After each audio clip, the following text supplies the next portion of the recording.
अस्सलामुअलैकुम। उम्मीद है कि आप खैरियत से हैं। फिर से तहे दिल से इस्तकबाल है आपके अपने यूट्यूब चैनल एमआर ऑफिशियल में। आज हम लोग 12th क्लास के चैप्टर नंबर 2 कंप्लीट करने वाले हैं।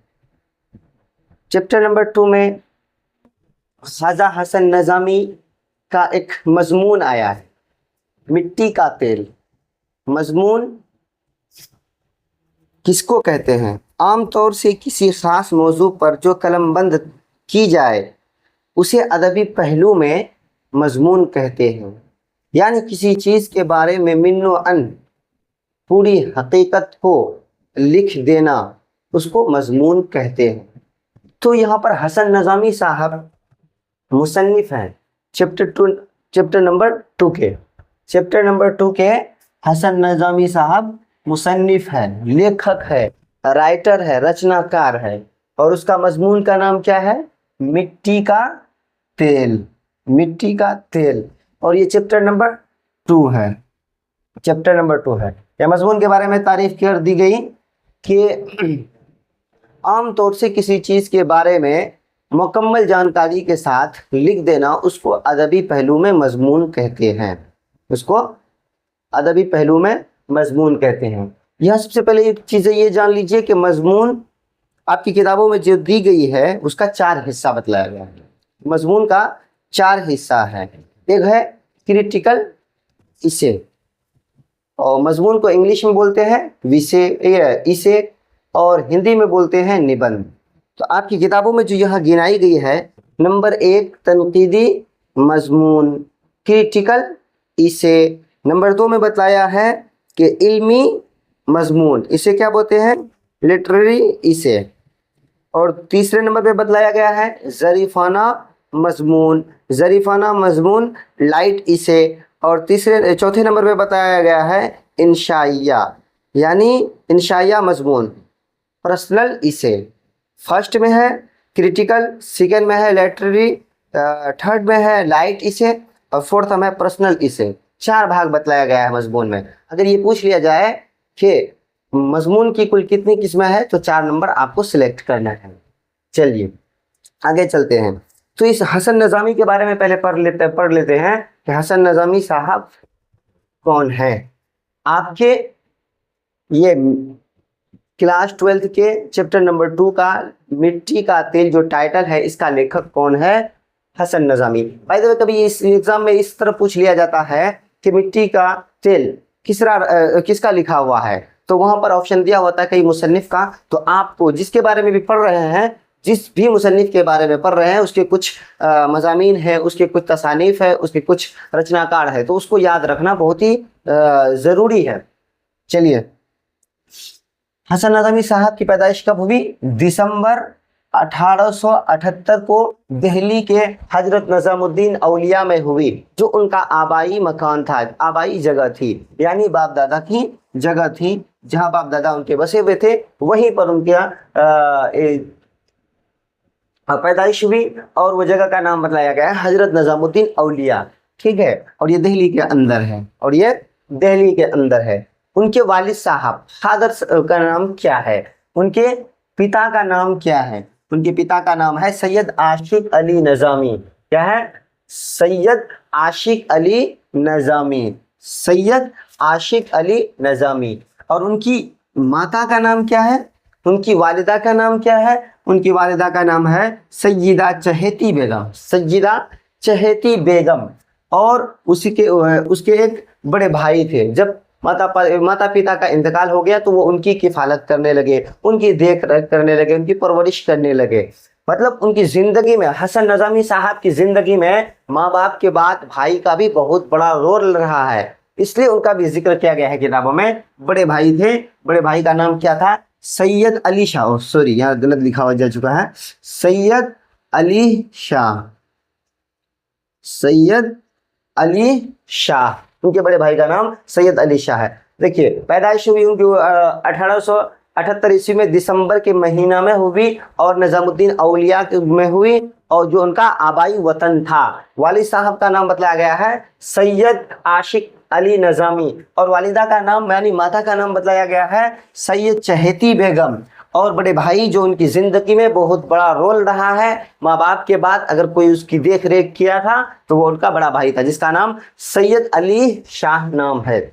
चलिए, वालिदैन ने उनका नाम, अब देखिए नाम रखने में 3 लोगों ने इनका नाम रखा है। उनकी ज़िंदगी में माता पिता दोनों मिलकर के नाम रखे। फिर उनका मामू बहुत लाडो प्यार से अपना नाम सिलेक्ट किया कि नहीं हम इस नाम से पुकारेंगे। फिर इसी तरह आगे जा कर के अल्लामा इकबाल अलैहिर्रहमा ने उनको एक ख़ास नाम के साथ पुकारा और अभी जो है दुनिया जगत में उसको उसी नाम से मौसूम किया जाता है, याद किया जाता है, और उसी नाम से वो इस दुनिया में मशहूर भी हुए।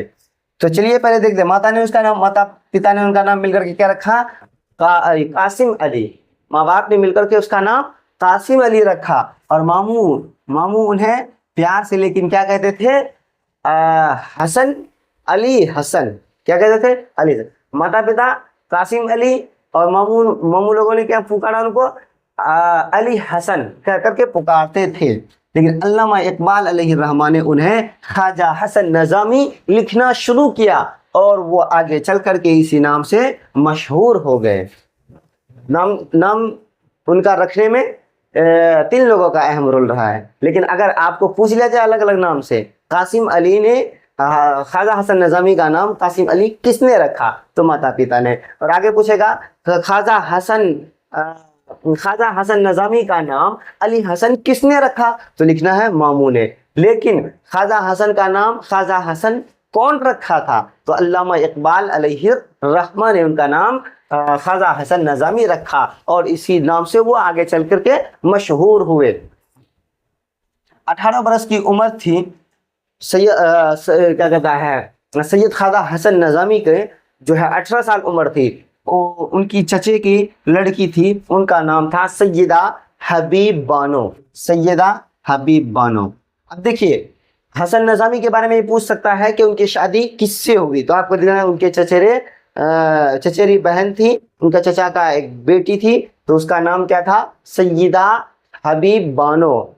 नाम भी याद रखिएगा और ये रखिएगा रिलेशन भी याद रखिएगा, दोनों भी रखिएगा। दोनों तरफ से सवाल बन सकता है कि किनकी बेटी से शादी हुई थी? उनकी चचा की बेटी से शादी हुई थी, उसका नाम क्या था? सैयदा हबीब बानो से उनकी निकाह हुई। लेकिन देखिए इनकी वफात हो जाती है, फिर वो आगे चल करके दूसरी लड़की से शादी करते हैं, तो उसका भी नाम आपको याद रखना है, सैयदा महमूदा बानो। ये सेकंड बीवी है, फर्स्ट बीवी है हबीब बानो। चलिए, अब उनका एक रिसाला है, उसका रिसाला का नाम क्या है? नज़ामुल मशाइख उनका एक रिसाला है। और इसी तरह इनकी ज़िंदगी जो है बहुत ही दुश्वारियों से घिरी हुई थी। इब्तिदाई ज़िंदगी बड़ी परेशानियों में बसर हुई, यानी उनकी ज़िंदगी जो थी इब्तिदाई दौर, वो कोई आसान और आराम व आशाइश की ज़िंदगी नहीं थी, बहुत ही पुरखतर और दुश्वारियों और मुश्किलों से भरी हुई थी। उनकी ज़िंदगी में, उनकी तगोदो में बहुत उतार चढ़ाव आया था। ठीक है, इनकी तसानीफ अब देखें, 200 से अधिक किताबें इन्होंने लिखी, 200 से अधिक पुस्तकें इनके रचनाकार है, इन्होंने लिखी है। तो और ये अब हर जगह अपनी ज़ुबान का जो है उसलूब इस्तेमाल करता था, तो बिल्कुल सादा अंदाज में बात करता था, ऐसा नहीं कि अकड़ के। बिल्कुल ऐसा होता भी है कि जिन लोगों के अंदर में कुछ गुण होता है वो हमेशा झुक करके मान करके चलते हैं, ये नहीं कि आई एम समथिंग, ऐसा नहीं है। ठीक है, ये आप हर दौर में पाएंगे। तो हम लोगों को भी इनसे सीख लेना है, अपनी ज़ुबान को नर्म लहजे में इस्तेमाल करना है, क्योंकि धनुष से निकला हुआ तीर और ज़ुबान से निकली हुई बात कभी वापस उस जगह नहीं आती है। और वो हमेशा अपनी हर जगह सादा ज़ुबान, सादा उसलूब इस्तेमाल करते थे। चलिए, उन्होंने मुख्तलिफ हिंदू तीर्थ स्थानों की भी यात्रा की, यानी हिंदू का कोई प्रोग्राम कल्चर वगैरह होता था तो एज ए फ्रेंड मोहब्बत में वहाँ वो जाते थे, और उस तरीके में ढल नहीं जाते थे, याद रखिएगा, ढल नहीं जाते थे। लेकिन आजकल हमारे नौजवान, हमारे बच्चे फ्रेंडशिप में इतना ज़्यादा इन्वॉल्व हो जाते हैं कि उनको पता ही नहीं चलता भैया मेरा धर्म क्या है, उनका धर्म क्या है, हमें क्या करना चाहिए कि उनको क्या करना चाहिए। तो इन सबसे दोस्ती अपनी जगह है, लेकिन शरीयत के अहकाम अपनी जगह है। तो यात्रा की और हिंदू साधुओं से वो उसको फलसफा सीखा था। किस चीज़ का फलसफा सीखा था? वेद उनकी किताब है, वेदांत की फलसफा हिंदू साधकों से जा करके उस यात्रा में कई जगह जगह सीखा उन्होंने, ठीक है। सहाफत की हैसियत से उन्होंने भी एक बड़ा काम अंजाम दिया। सहाफत के एक सहाफ़ी, उन्होंने सहाफ़ी की हैसियत से उन्होंने बड़ा काम अंजाम दिया। उनकी कुछ तसानीफ है, रोज़नामचे, रोज़नामचे, कलमी चेहरे। अब सवाल आपको ये आ सकता है कि रोज़नामा किसका लिखा हुआ है। ऑप्शन में आपको दिगर भी मुसन्निफ का नाम आ सकता है, लेकिन आपने याद रखना है कि ख्वाजा हसन नज़ामी का ये क्या कहता है, रोज़नामा है, कलमी चेहरा है और सिपारे दिल है। हज़रत निज़ामुद्दीन औलिया की सवानेह एक वो लिखी है, किस नाम से मरतब किया उसको, किस नाम से तरतीब दिया है, नज़ामे बसरी के नाम से उनकी तरतीब दी गई है। तो आपको याद रखना है रोज़नामचे जो मशहूर सब है, रोज़नामचे, कलमी चेहरे और सिपारे दिल। और उनकी एक औलियाउल्लाह की ये निज़ामुद्दीन औलिया के एक सवाने लिखे हैं, नज़ामे बसरी, उनको इसी नाम से तरतीब दिया है। देखिए यही वो शख्स है जिन्होंने मौत से पहले अपने बारे में कुछ एक अलग सा काम किया है। अपनी मौत से कबल 50 साल पहले ही हजरत निज़ामुद्दीन में उन्होंने एक कब्र तैयार करके रखवाई थी और उनका इंतकाल 31 जुलाई 1955 ईस्वी में उनका वफात हो गया, देहांत हो गया। देखिए 50 साल से पहले किसने अपनी कब्र खुदवा रखी थी, आपको लिखना है ख्वाजा हसन नज़ामी। शुरू से एक बार हम लोग इसको देख लेते हैं।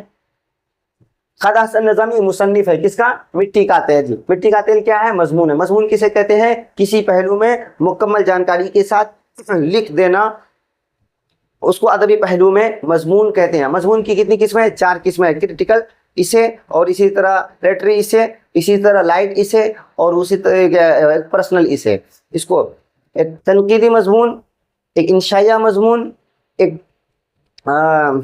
इसे ज़रीफ़ाना मजमून। तो इस तरह आपको याद रखना है चारों किस्में। उनकी पैदाइश कब हुई, 1878 दिसंबर में हुई, दिल्ली के अंदर निज़ामुद्दीन औलिया में हुई, जो उनका आबाई वतन था। वालिद का नाम क्या है, आशिक अली। देखिए आप लोग किताब में टिक करते जाइए, आप लोग किताबें टिक कर जाते, बाद में आप उसको नोट बना लीजिए, जो इंपॉर्टेंट है मैं वही बतला रहा हूँ। और वालिदा का नाम है सैयदा चहेती बेगम। एक भाई है सैयद अली शाह, उनका भाई का नाम है। इनके नाम रखने में 3 आदमियों का अहम किरदार है।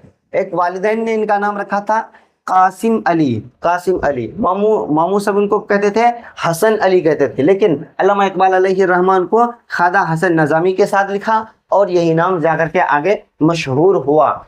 और 1818 बरस की उम्र थी तो चाचा की लड़की से उनकी शादी हुई, जिसका नाम था सैयदा हबीब बानो। लेकिन इसके इत्तेफाक से इंतकाल हो जाता है तो इनकी दूसरी शादी की नौबत पड़ती है। दूसरी बीवी का नाम क्या है, सैयदा महमूदा बानो। इनका एक रिसाला है नज़ामुल मशाइख, नज़ामुल मशाइख। इनकी ज़िंदगी, इब्तिदाई ज़िंदगी का दौर जो है बड़ी मुश्किलों के साथ गुजरा है, उसको भी याद रखना है आपको। और 200 से ज़्यादा अधिक किताबें इन्होंने लिखी और हर जगह ये, हर महफिल में ये, हर लोगों के साथ ये नरमी के साथ बात किया करते थे। और मुख्तलिफ हिंदू तीर्थ स्थानों की भी इन्होंने यात्रा की और हिंदुओं से एक फ़लसफ़ा सीखा, क्या, वेदानियत का फ़लसफ़ा सीखा। और सहाफ़ी की एक सहाफ़ी जो है इनकी ज़िंदगी का एक अहम हिस्सा भी रहा है और इन्होंने इस फील्ड में भी एक बड़ा काम किया है। उनकी कुछ तसानीफ मशहूर सब है, उनको याद रखिए, रोज़नामचे, कलमी चेहरे और सिपारे दिल। और एक उनकी सवानें लिखी भी है, नज़ामे बसरी के नाम से इसको तरतीब दिया है।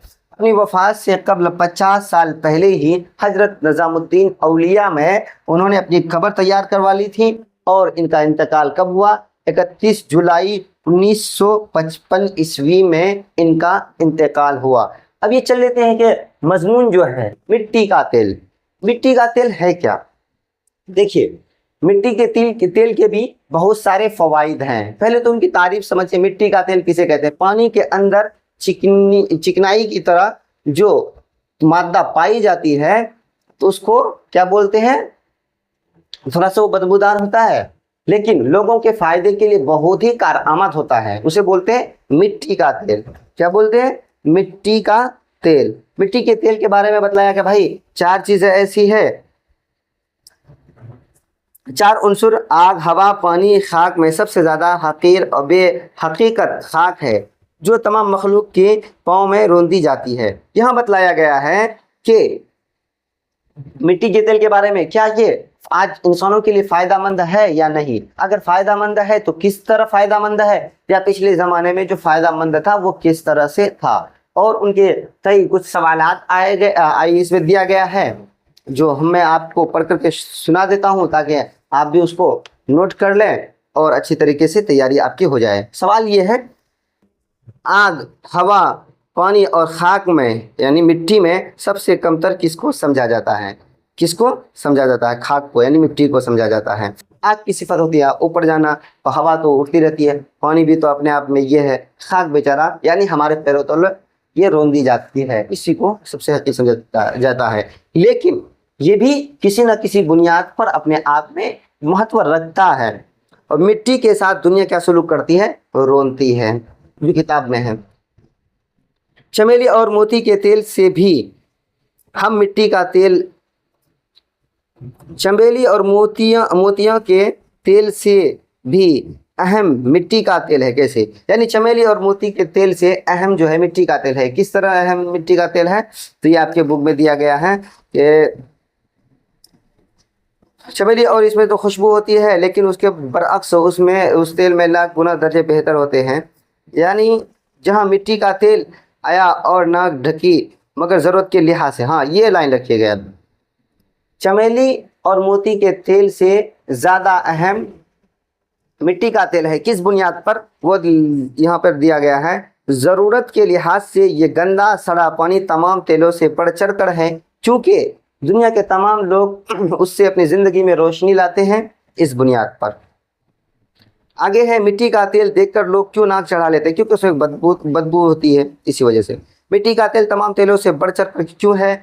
क्योंकि वो हमारे मुख्तलिफ चीज़ों में मुख्तलिफ तरीके से काम देता है, इस वजह से। मिट्टी का तेल बिल्कुल बेगर्ज और बेवकत कब हो जाता है? जब ये लाइट, पंखा और ये जो अलग अलग नया नया आविष्कार जो आया, जो लाइटों के माध्यम से चलती है, तो इसकी बुनियाद पर मिट्टी की तेल की कुछ वैल्यू नहीं रही। ठीक है,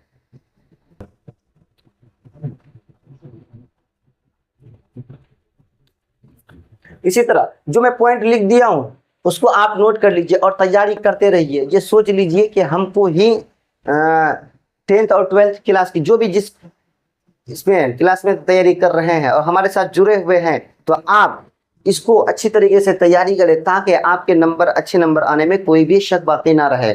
और मैं इसकी पीडीएफ तैयार कर रहा हूं, और भाई व्हाट्सअप ग्रुप के माध्यम, व्हाट्सअप चैनल के माध्यम से और टेलीग्राम के चैनल के माध्यम से इंशाल्लाह मैं कोशिश करूंगा कि सारी पीडीएफ आपको प्रोवाइड कर दी जाए, ताकि आपको यहाँ पढ़ने के बाद वहाँ रिवाइज करने में कोई भी दिक्कत और परेशानी और प्रॉब्लम्स ना आए। और इसलिए अगर ये वीडियो आपको अच्छी लगी है तो देर किस बात की है, आप इस वीडियो को उन फ्रेंड के साथ शेयर करें जिनके बारे में आप जानते हैं कि वो भी बोर्ड एग्जाम की तैयारी में, प्रिपरेशन में जुड़ा हुआ है, ताकि उनकी भी तैयारी अच्छी तरीके से हो जाए और हमारे और आपकी ज़ात से अगर किसी का भला हो जाए तो इसमें हम दोनों का कुछ भी नुकसान नहीं है। और आप इस वीडियो को ज़्यादा से ज़्यादा लाइक करें, शेयर करें, अगर अच्छा लगे तो एक प्यारा सा कमेंट ज़रूर करें। Thank you. अस्सलाम वालेकुम।